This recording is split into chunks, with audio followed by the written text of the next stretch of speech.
Deuteronomy chapter 28 Blessings for obedience. If you fully obey the Lord your God and carefully follow all his commands I give you today, the Lord your God will set you high above all the other nations of earth. All these blessings will come on you and accompany you if you obey the Lord your God. You will be blessed in the city and blessed in the country. The fruit of your womb will be blessed, and the crops of your land, and the young of your livestock, the cubs of your herds, and the lambs of your flocks. The basket and your kneading trough will be blessed. You will be blessed when you come in and blessed when you go out. The Lord will grant that the enemies who rise up against you will be defeated before you. They will come at you from one direction but flee from you in seven. The Lord will send a blessing on your barns and on everything you put your hand to. The Lord your God will bless you in the land he is giving you. The Lord will establish you as his holy people as he promised you on oath. If you keep the commands of the Lord your God and walk in obedience to him, then all the peoples on earth will see that you are called by the name of the Lord, and they will fear you. The Lord will grant you abundant prosperity in the fruit of your womb, the young of your livestock, and the crops of your ground, in the land he swore to your ancestors to give you. The Lord will open the heavens, the storehouse of his bounty, to send rain on your land in season and to bless all the work of your hands. You will lend to many nations but will borrow from none.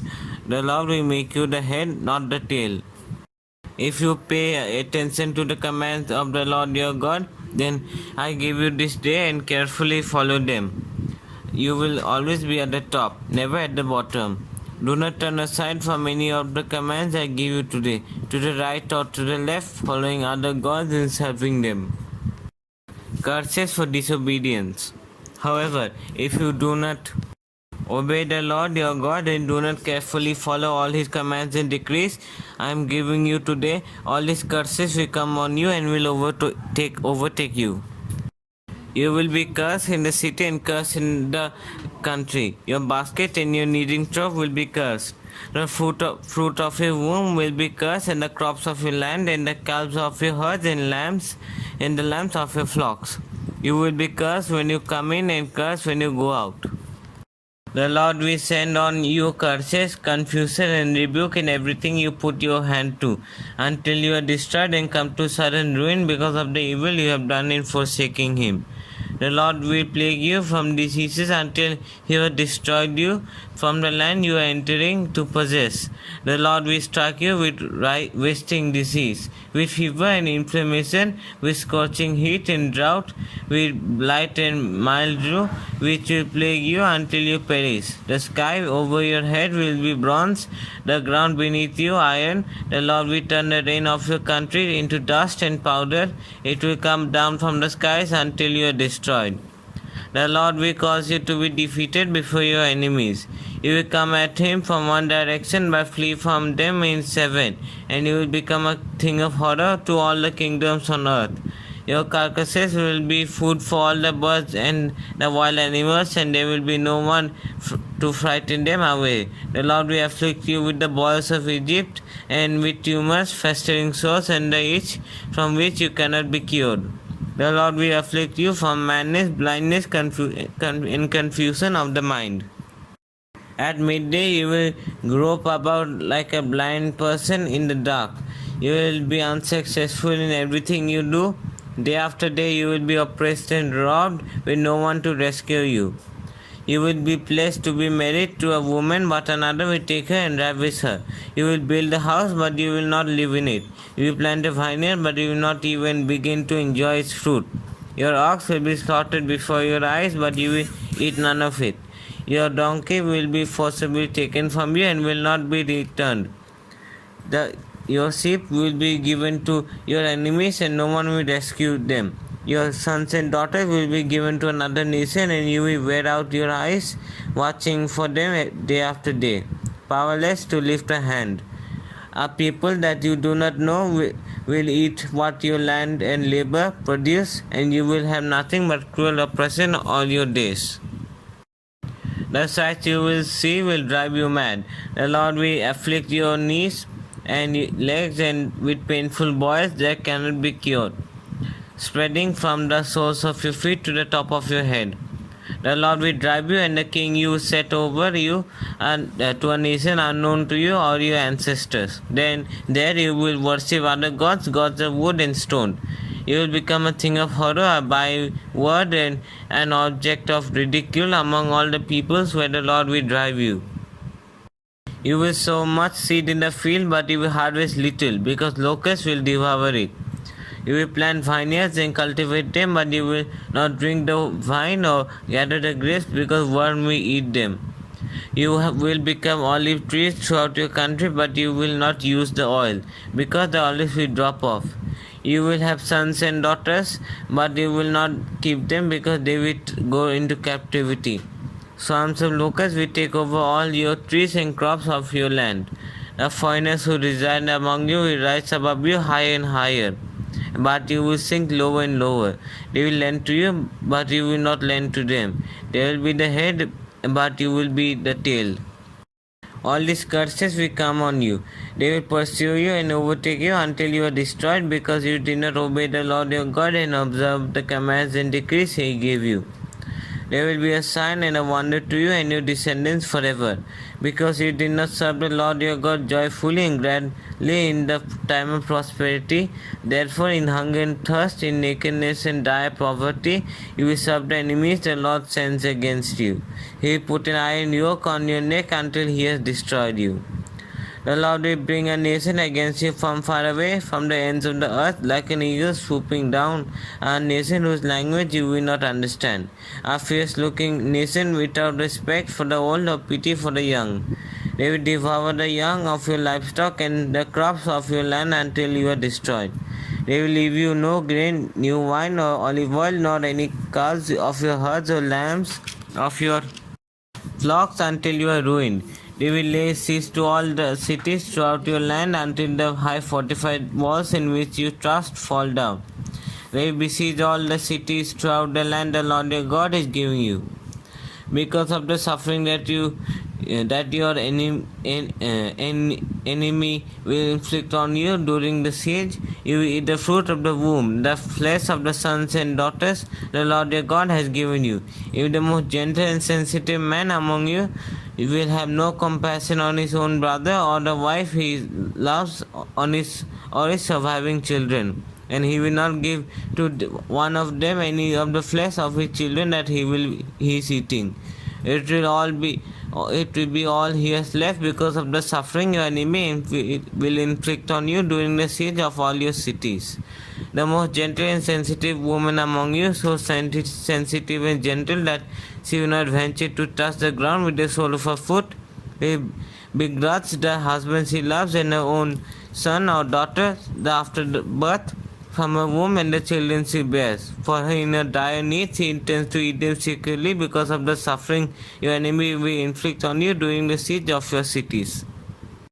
If you do not carefully follow all the words of this law, which are written in this book, and you do not revere this glorious and awesome name, the Lord your God, the Lord will send fearful plagues on you and your descendants, harsh and prolonged disasters, and severe and lingering illness.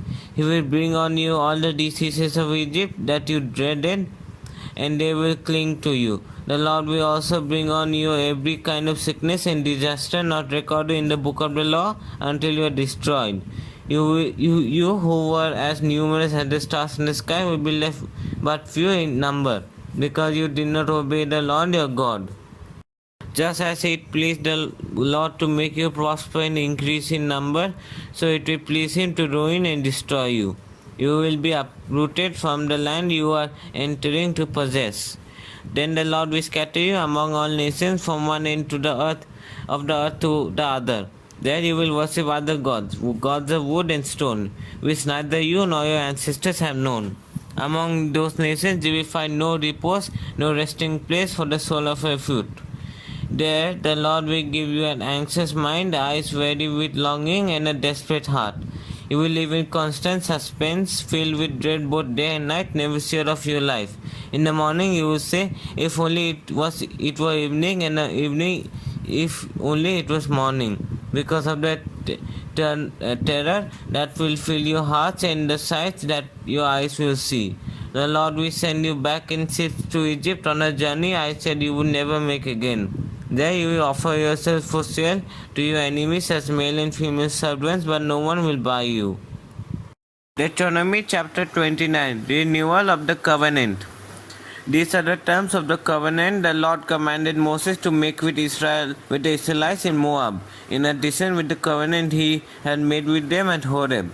Moses summoned all the Israelites and said to them, "Your eyes have seen all that the Lord did in Egypt to Pharaoh, to all his officials, and to all his land. With your own eyes you saw those great trials, those signs and great wonders. But to this day the Lord has not given you a mind that understands, or eyes that sees, or ears that hear. During the 40 years that I led you through the wilderness, your clothes did not wear out, nor did the sandals on your feet. You ate no bread and drank no wine or other fermented drink. I did this so that you might know that I am the Lord your God. When you reached this place, Sihon king of Heshbon and Og king of Bashan came out to fight against us, but we defeated them. We took their land and gave it as an inheritance to the Reubenites, the Gadites, and the half-tribe of Manasseh. Carefully follow the terms of this covenant so that you may prosper in everything you do. All of you are standing today in the presence of the Lord your God, your leaders and chief men, your elders and officials, and all the other men of Israel, together with your children and your wives, and the foreigners living in your camps, who chop your wood and carry your water. You are standing here in order to enter into a covenant with the Lord your God, a covenant the Lord is making with you this day and sealing with an oath, to confirm you this day as his people, that he may be your God as he promised you and as he swore to your fathers Abraham, Isaac and Jacob. I am making this covenant with its oath, not only with you who are standing here with us today in the presence of the Lord our God, but also with those who are not here today. You yourselves know how we lived in Egypt and how we passed through the countries on the way here. You saw among them their detestable images and idols of wood and stone, of silver and gold. Make sure there is no man or woman, clan or tribe among you today whose heart turns away from the Lord our God to go and worship the gods of those nations. Make sure there is no root among you that produces such bitter poison. When such persons hear the words of this oath and invoke a blessing on themselves, thinking, I will be safe even though I persist in going my own way, they will bring disaster on the waterland as well as the dry. The Lord will never be willing to forgive them. His wrath and zeal will burn against them. All the curses written in this book will fall on them, and the Lord will blot out their names from under heaven. The Lord will single them out from all the tribes of Israel for disaster, according to all the curses of the covenant written in this book of the law.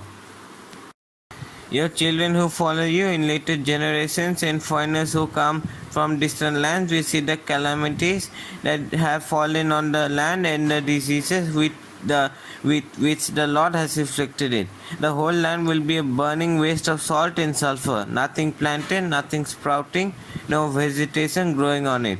It will be like the destruction of Sodom and Gomorrah, Admah and Zeboim, which the Lord overthrew in fierce anger. All the nations will ask, why has the Lord done this to this land? Why this fierce burning anger? And the answer will be, it is because these people abandoned the covenant of the Lord, the God of their ancestors, the covenant he made with them when he brought them out of Egypt. They went off and worshipped other gods and bowed down to them, gods they did not know, gods he had not given them. Therefore the Lord's anger burned against this land, so that he brought on it all the curses written in this book. In furious anger and in great wrath, the Lord uprooted them from their land and thrust them into another land as it is now. The secret things belong to the Lord our God, but the things revealed belong to us and our children, to our children forever, that we may follow all the words of this law.